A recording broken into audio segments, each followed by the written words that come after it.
Welcome to our forum discussion on the roots of prejudice. We'll be talking about what our prejudices are, where they came from, how they're nourished, and perhaps even how to get rid of them. Let me introduce you to the 4 student participants in today's discussion. Ratnati, Iskandar, Dinata, high school student, 17 years old, and also a talented dancer from Indonesia.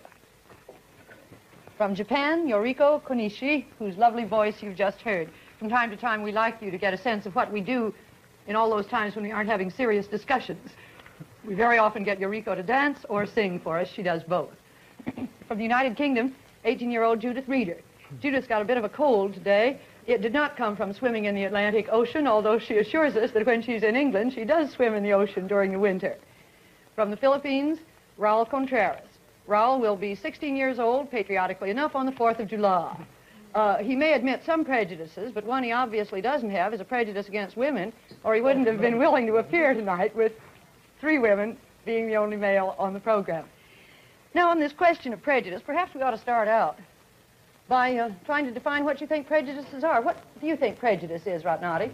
Well, I think prejudice is a feeling of hate of people as a group or individual toward other people. You say a feeling of hate. Do you think prejudice is as strong as hate? Yes. When we ask somebody if he has a prejudice, then the answer will be, I hate such and such. Well, I suppose that is true. What do you think prejudice is, Yoriko? Well, I have found that if somebody distinguishes between 2 white men, it is not prejudice. But if somebody distinguishes between a white man and a colored man, it is prejudice. I would define prejudice as a rigid opinion formed about a certain thing before there has been a just examination of the facts. When a person loses track of the dignity of the human soul and begins to judge others not on the basis of their being persons, but on the basis of race, creed, economic status, that is prejudice. Well, is it fair to ask you whether you have any prejudices? Well, I guess so, Mrs. Waller, and being brutally frank, I'm prejudiced against Japanese. Well, not to the extent that I hate them. No, not that way. But I got this, well, as a result of World War II. Because, well, I guess I was yet too young to understand what happened during those times. But I think that what my relatives and friends and the people who were witness to that unfaithful occasion, well, they just more than justify the fact. And I think it's justified for me to feel the same way because, well, I know that my people suffered very much under that rule. You still as prejudiced against the Japanese as you were? Well, 5 years ago, that prejudice of mine was, well, slightly fading away. But when Japan stubbornly refused to pay reparations to us, well, the prejudice began to brew again. But now I found out from close contact with Yoriko and other Japanese that Japan isn't ready to pay reparations yet, because as Yoriko said, some of them, and most of them, even have to suffer the cold in the classrooms because they can't afford to heat the schools. Yoriko, you've got any prejudices? Well, I don't have any prejudice for Philippines, but many Japanese people hate Korea because the president of Korea made the line, his own line, on the public sea between Korea and Japan. And if the Japanese fishermen go over the line, they are caught by Korean people, and they can't go home for a while. And we are trying to be a friend for Korea. Now that we've started, we better go on around the circle. Judith, you got any prejudices that you admit? Yes, I suppose I'd better admit them, although I'm English. I have some very foolish prejudices, you'll probably laugh. For instance, as soon as I meet a person with red hair, I always put myself on my guard because I have a silly prejudice that all red-headed people have terrible tempers, you know, that they're as passionate as the color of their hair. Oh, and then I have another silly prejudice. For example, when I first met the Australian delegate, Elizabeth Woodgate, who has been on television, I was shocked by her accent, because to me it sounds just like a Cockney accent would in England. And I hope I'm not conceited or anything, but a Cockney accent in England, you know, most English people would shudder a little bit when they hear it. But she very frankly told me that she shuddered when she heard my accent. So I got paid back for that, too. Why did she say she did? Oh, I think she imagines that... she said she really had to forget my accent in order to like me, because it was too formal. I gather most Americans think about that about the English as well. So. Ratnati, it's your turn. Well, sometimes I find prejudice against the Dutch people when in school when I learned the history and learned how the Dutch people treated Indonesian. And I have some other prejudices of my own. That's I hate people who are proud and who feel that he is the master of the other people and who thinks that he knows everything than anybody else. Let's come back to you a minute, Raul. Are there any prejudices in the Philippines between groups of people? Yes, there are existing prejudices between groups of people. As a matter of fact, most of us still, well, are prejudiced against a group of hybrids, those who have more Spanish blood than Filipino blood in them, and we term them as mestizos. Well, these incidents, usually occur in the schools. As you know, I'm in a school run by Spanish monks, and we have a lot of we have a lot of those of that group studying in our school, and usually they are favored. But we think, and we think that we are right in saying that they are sort of aristocratic, conceited, and high-headed, and sore-headed, and all sorts of adjectives, and they have the foolish idea that they have the royal blood or royalty in them. Well, how do you get along with these boys in school, Raul? Are there any problems? Well, frankly speaking, I don't get along with them pretty well. As a matter of fact, we usually fight with one another. Oh, well. Is there any problem? Yes, Yoriko. Yes, Japan have had many American or European soldiers after the war, and most of them married with Japanese girls, not only formal wedding, and they made children who called hybrids. And I think the hybrids have nothing to be punished, but some grown-ups didn't used to treat as the Japanese children. And grown-ups also used to treat the mothers of children. Japanese people thought that the mothers of hybrids are not good. They are horrible because they married with foreign people, foreign boys, and many Japanese people don't like to marry with foreign people because they live in different customs, and they consider with different ways. You still have a strong, may I say, prejudice in Japan against marrying people from other countries, don't you? Well, yes. Yoriko, Yeah. Could you tell us something about the status of women in Japan? We hear the strangest things, and you've been telling me the strangest things. Could you tell us more about it? Before the war? Yes, and now. Or before. Well, up to about 60 years ago, Japanese people thought that the white people are horrible because they are almost red hairs, and everything is so big about the bodies. And quite a few people still think so. And in Japan, we think that something to be beautiful must be small and delicate. You could hardly apply the word delicate to some of the big soldiers we sent to Japan, could you? But I never knew that you looked down on us because we were big. That's very interesting. We're always proud of if the Western men are tall and handsome. We consider that yes. Oh, we're proud to be small and delicate. What you said about skin color, Yoriko, I've heard that the Chinese speak about us as pink people instead of white people, it's so much more difficult to be proud of being a pink person, isn't it? Oh, yes, you're a pink person. Might as well face it, Judith. Here we are. I feel scarlet. Ratnati, let's get... Yes? Judith. Judith, since British has so many colonies and, well, let's say, nearly all over the world, how do you feel towards the people in the colonies? Do you have some prejudice?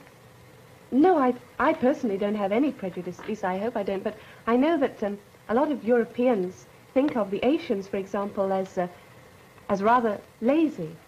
I don't mean to be rude, but that used to be the impression we had. You know, when we started our colonization, we thought we were doing good to you. I know that you disliked, for example, in Indonesia, you disliked the Dutch there. But they probably thought they were helping you. They were not helping us.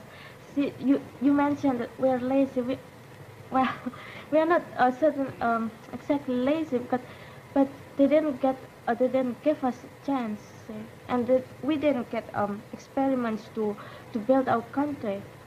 Well, Judy, I don't think all Asians are lazy. No, please, you're misunderstanding me. I said that was a general opinion. Maybe not now. I hope certainly not. General opinion, but well, when it's not, it's well, sort of wrong to say that they are lazy. Let's just say that they've got the very flat feet that they can't lift them up. Because you've got to consider, for example, the climate in most of the regions in Asia. Well, it's just but natural. You can't just work with all the warm climate around you. Of course, you'd always feel like fanning yourself, or going to an air-conditioned theater or something else where it's cold. Is there not only this difference of climate that explains a difference in tempo, but is there a difference in philosophy, too, that perhaps we in the West haven't appreciated, I wonder? Well, as far as I know it, and, well, I think you've mentioned it in this program, that Indians think that they should never soil their hands. And in the Philippines, I must admit that, well, we're sort of inclined to get white-collar jobs and swivel chairs. Most of us do, especially the new college graduates. We don't want to work with our hands. We want to have, well, big bosses and with pretty secretaries around us. That's the common tendency. Could you give a proof that we are lazy? Oh, gosh, now you put me in a corner. I was trying to give you an example. You criticize the countries which you criticize the Dutch, for example. But I know the British, when they started doing their colonization, they tried to help the countries they were in. But you think that we were butting in and taking away your opportunities? Well, yes, I think so. I'll give an example about the Dutch, that we didn't get a chance to be educated, for example. That was when the Dutch were there? Yeah. And do you think if the people in the colony get a chance to get free, you will give them? Do you think? Oh, now we're going right off the subject. Yeah. See, my friend from Malaya is very glad that Malaya will get the independence next year. She's very proud, and she tells everybody that Malaya is going to be independent next year. Do you think that if you do that to the other places, then you will yes, you'll make them satisfied? Well, we hope it will make them satisfied. Every country wants to be independent. That's only natural. But there comes a point somebody to decide whether they're ready to receive their independence. But I know we could go off on another long argument about that. Maybe we can have what... I'm sorry, Ralph. Well, I was about to ask them, what do they think are the most common or basic causes of our prejudices? Is it mainly skin color? Well, maybe.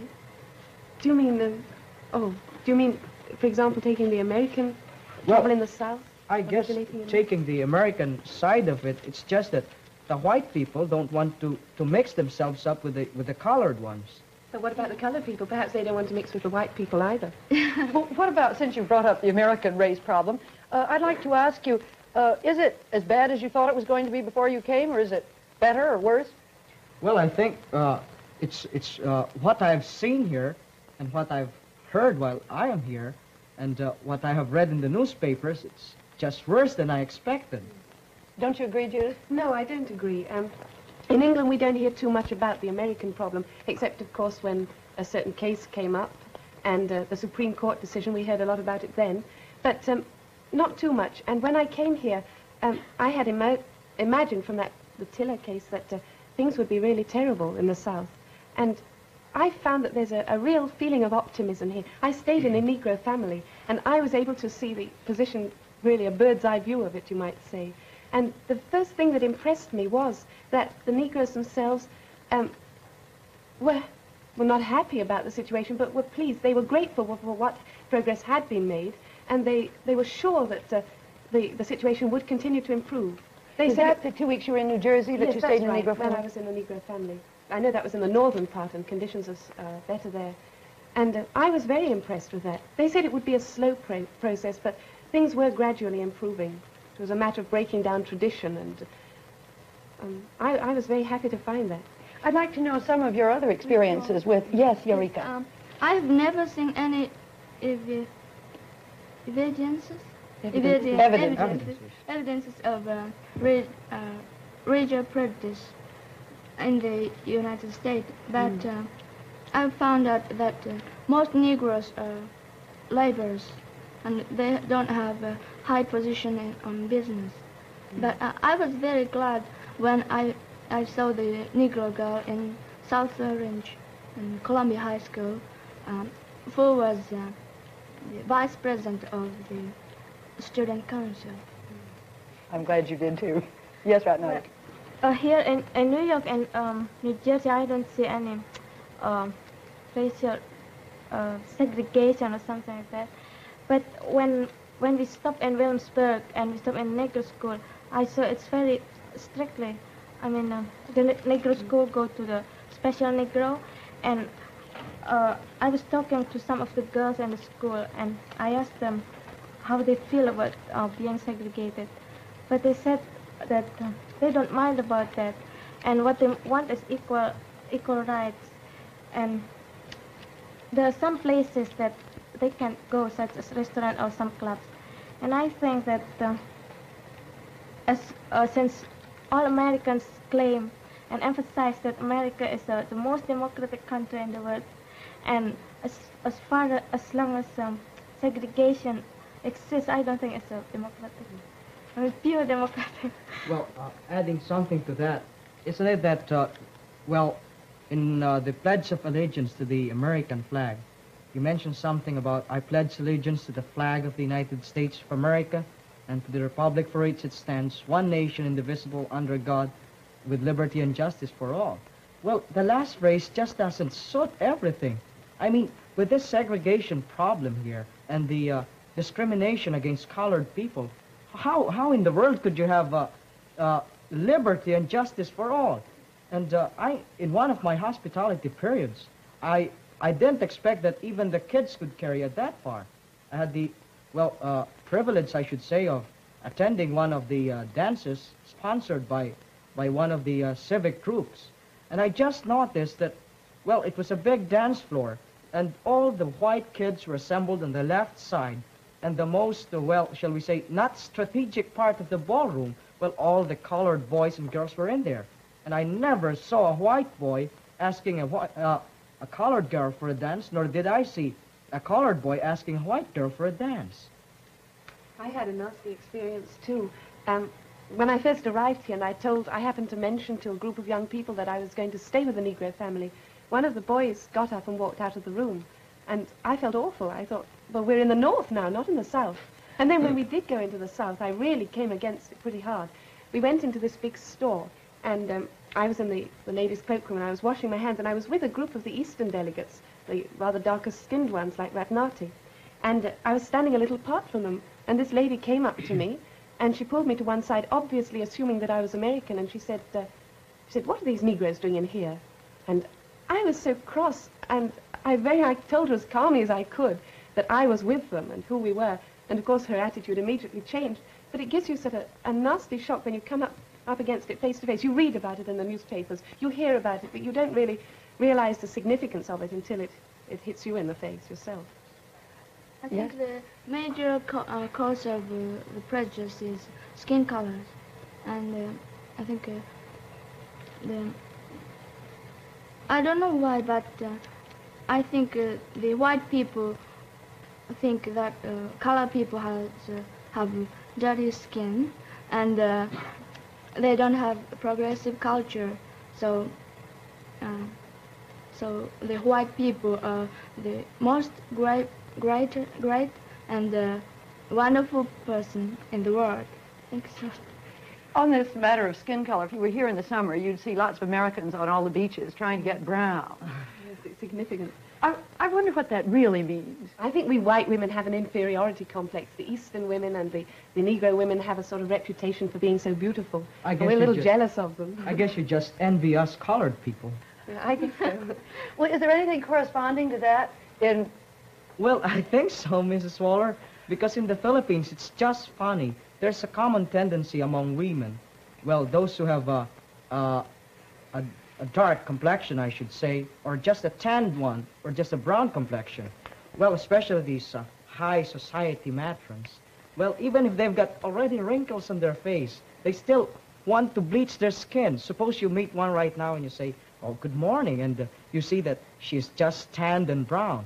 But after 3 months, you meet the same person, and with the usual society walk, and trying to be very dignified and cultured and everything. And you just notice that her face was is lighter than before. And when you look at her hands and everything up to her arms, well, you'll be likable to exclaim, "Holy Moses," because there's a real, very great difference, you see. She's about very light here, but you look at the arms and everything, and the lower part of the body, but gee, it's just a very great difference. It's colored here, but it's very light. Do they really bleach their skins? They do, Mrs. Waller. They What pay. about Japan? Japanese women don't want to change it anyway, do they? Some Japanese women, right, how do you say? Dye their hair red. Really? Yes. They like red hair, but I don't like it. What about Indonesia? Well, as the Western people try to get darker skin, we try to get lighter skin where we prevent the sun. I mean, But you're such a nice color now. I don't mind. I think when so we go out, then we use long sleeve blouse to prevent from the sun, so we don't get a very dark color skin. Tell me, what are your governments, if anything, doing about problems of prejudice? You've each mentioned some prejudice that exists in your country. What are your governments doing to try to eradicate it? You mentioned the prejudice against hybrids. You mentioned the prejudice against hybrids, too. You haven't told us much about the position of women. Otherwise, by the way, let me ask you right here, are women any freer in Japan now than they were before the war? Well, before the war, there was no democratic, and women belonged to men, and men controlled women in everything. And How about men now? had first opportunity to everything. Even getting out of the door, women had to open the door first, and the men passed first. And in the buses or theaters, men take seat first. And if there's no seat, women have to stand up. Oh, I'd love to live in Japan. Oh, But they do that in America and England now. Is it changing at all? yes, quite changed. And just now women can vote, and women have equal opportunity in everything. Judith, you were talking about your prejudice against Cockney accent a moment ago. Is that still very strong in England, this prejudice of the so-called aristocracy against the Cockney? No, I don't think it's a very serious problem now, especially since the war. You know, this idea that the English speak either with a Cockney accent or else with a very aristocratic accent, that isn't true anymore. And we certainly don't despise people anymore if they speak with that. If you go into the House of Parliament now, you will often hear a North Country accent or a Welsh accent or even a Cockney accent. And we're proud of those kind of people because they are the people who got us through the last war, and nobody would dare say anything against them. In fact, it's the aristocratic accent which is the other side of the fence, and people laugh at that nowadays, I'm afraid. In fact, you may think that my accent is a little cultured, but I assure you back in England, I have not quite a Cockney accent, but still an accent. At least you mean to say your schoolmistress would not totally approve of you? Oh, no, I should be corrected. Judith, I hate to think what's going to happen when you go back after 3 months here. So do I.